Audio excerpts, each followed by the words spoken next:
শুভেন্দু অধিকারী তার মুখেও সিএএ প্রসঙ্গ এবং আবারও একবার কি বিগওয়ালের মাধ্যমে একটু তুলে ধরবো।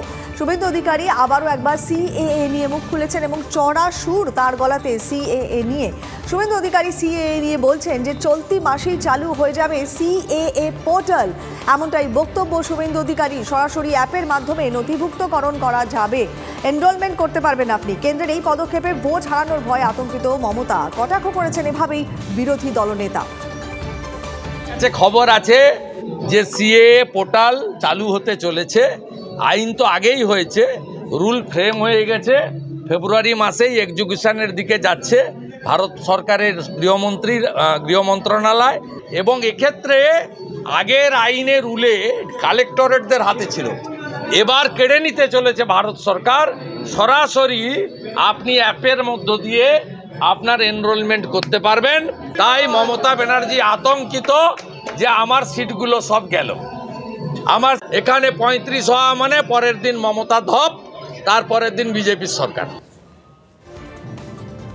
ভোটার তালিকা থেকে নাম বাদ দিয়ে বিস্ফোরক অভিযোগ তুললেন শুভেন্দু অধিকারী। বিরোধী দলনেতার দাবি, ডায়মন্ড হারবারে বেছে বেছে বিজেপি কর্মীদের নাম তালিকা থেকে বাদ দেওয়া হচ্ছে।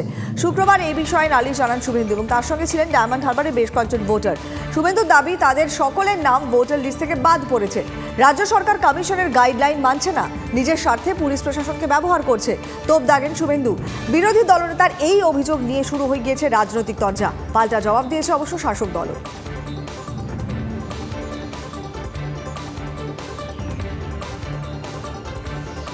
চোর মমতা শুধু চাকরি চুরি, কয়লা চুরি, বালি চুরি, গরু চুরি, রেশন চুরি করেনি, চোর মমতা ভোটারও চুরি করেছে। জয়েন্ট সিও থেকে শুরু করে নিচের তলা পর্যন্ত সব সোমেন ব্যানার্জি আর শান্তনু মুখার্জি, মমতার দুটো পায়দাস, নবান্নর 14 তলায় বসে থাকে। তারা এখানে তৃণমূল কংগ্রেসের কর্মচারী ফেডারেশনের লোকদের বেছে বেছে পাঠিয়েছে। পশ্চিমবঙ্গে তৃণমূল কংগ্রেস প্রভাবিত কর্মচারী ফেডারেশনের কোনো মেম্বারকে এই অফিসে রাখা যাবে না।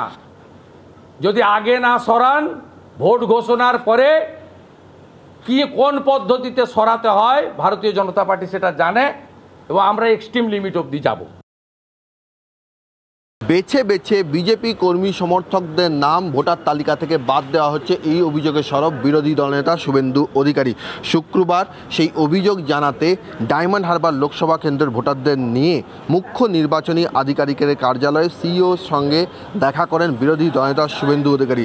তার স্পষ্ট দাবি যে এই যাদের নাম বাদ পড়েছে তাদের নাম ভোটার তালিকায় তুলতে হবে। কি অভিযোগ তাদের? আপনাদের কি অভিযোগ?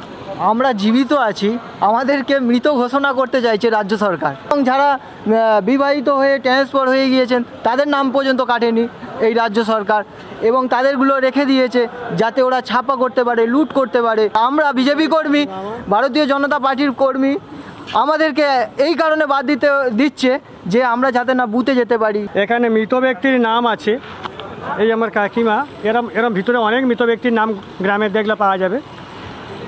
আমার নামে ডিলিট করে দেওয়া হয়েছে, তাহলে আমরা কি ভোট দিতে পারবো? মানে আপনি জীবিত ব্যক্তি, আপনাকে মৃত বানিয়ে দেওয়া হয়েছে। পঞ্চায়েত ভোটের আগে আমার এখানে নামটা ছিল, হ্যাঁ, পঞ্চায়েত ভোটের আগে এখানে আমার নাম দেখতে পাচ্ছেন, এখানে ছিল, কিন্তু এই লোকসভা ভোটের জন্য আগে থেকেই একে ডিলিট করে দেওয়া হয়েছে। ডায়মন্ড হারবারকে সামনে রেখে কম বেশি সবকটি লোকসভা আসনে এই ঘটনা ঘটছে বলে অভিযোগ করছেন বিরোধী দলনেতা শুভেন্দু অধিকারী। তার স্পষ্ট হুঁশিয়ারি, যদি ভোটার তালিকা সংশোধন না হয় তাহলে নির্বাচন কমিশনের ফুল বেঞ্চে দ্বারস্থ হবে বিজেপি। ক্যামেরায় গৌরবের সঙ্গে সৌরভ দত্ত, TV9 বাংলা, কলকাতা। মডেল করে মডেলের নামে টোটাল ওখানে দুর্নীতি চলছে, তোষণ চলছে, একনায়কতন্ত্র চলছে, এবং সেই রাজার প্রজাদের আচরণ ওখানে চলছে। আমি সমগ্র মানুষের ওখানে গিয়ে দেখুন, বাক স্বাধীনতা সেই অর্থে নয়। কাকে ভোট দেবে এটা প্রশ্ন করলে তাদের নিজের মত প্রকাশের জায়গাটা তারা ভয়ে প্রকাশ করতে পারে না, এটা মডেল।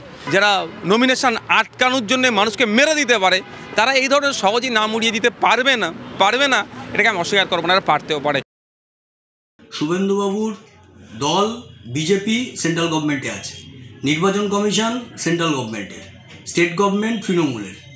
রাজ্য নির্বাচন কমিশন কি করছে? যখন শুভেন্দুবাবু তৃণমূলে ছিলেন তখন এই একই কাজ করেছেন। তার ফলে এইসব লোক দেখানো, লম্পঝম্প করে লাভ নেই। সিপিআইএমের পক্ষ থেকে আমরা নিয়ম মেপে এরকম প্রচুর অভিযোগ করেছি, তারপরেও ডেট কেস এখনও নাম রয়ে গেছে, অনেক ভুয়ো নাম রয়ে গেছে, অনেক সঠিক নাম বাদ গেছে। তার ফলে এর পূর্ণাঙ্গ আমরা সমাধান চাইছি। ডায়মন্ড লোকসভা কেন্দ্রে উন্নয়নের ভোট হবে। বিজেপির কোনো অস্তিত্বই নেই ডায়মন্ড লোকসভা কেন্দ্রে।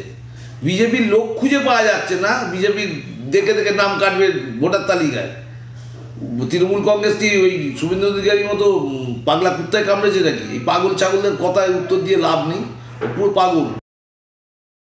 যদি কোথাও ধরো কোনো ভোটার না থাকে, মানে ফেক ভোটার যাকে বলে আমরা, তো সেটা তো তার জন্যই তো স্ক্রুটিনি হয়, তার জন্যই তো নোটিফিকেশন হয়, কার কি অবজেকশন দেওয়ার হয়, সে অবজেকশন দিয়ে হিয়ারিং করতে হয়। তা বিজেপি নেতারা তখন ঘুমোচ্ছিল কেন? Why they were sleeping? এ সমস্ত বাজার গরম করার জন্য কথা। একটা পরিষ্কার কথা বলছি, 2024 মে মাসের পর বিজেপির এই যতগুলো বড় বড় নেতা দেখছো না, তাদের দাম না 5 পয়সাও থাকবে না। শনিবার অর্থাৎ আজকে আইএসএল এ মেগা ডার্বি। আইএসএল এ আসরে বাগানকে হারাতে পারেনি ইস্ট বেঙ্গল, অপরদিকে সুপার কাপে লাল হলুদের কাছে হারতে হয়েছে সবুজ মেরুনকে। ডার্বি উত্তাপে কাঁপছে ফুটবল প্রেমীরা।